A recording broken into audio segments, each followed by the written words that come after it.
रामकृष्ण हरी मंडळी, बघा आपण नेहमी म्हणतो देवाने असं नको करायला पाहिजे होतं, देवा असं कर, देवा तसं व्हायला पाहिजे. देवावर नेहमी विचार करतो की देव चुकीचा करतो, पण देव जे करतो ते बरोबर करतो.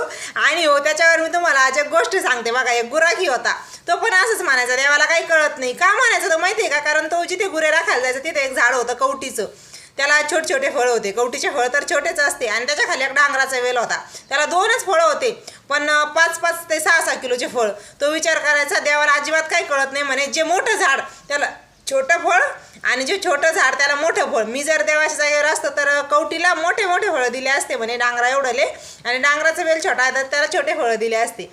असा विचार करतो, आणि थोड्याच वेळाने असा वारा सुटतो की एक कवटी फळ धाडकन त्याच्या डोक्यात येऊन पडतं. मग तो विचार करतो, खरंच देव जे करतो बरोबर करतो, कारण आज त्याच्या जागेवर जर मोठं फळ असतं तर माझं काही शिल्लक राहिलं नसतं. बरोबर ना? देव जे करतो ते योग्य करतो.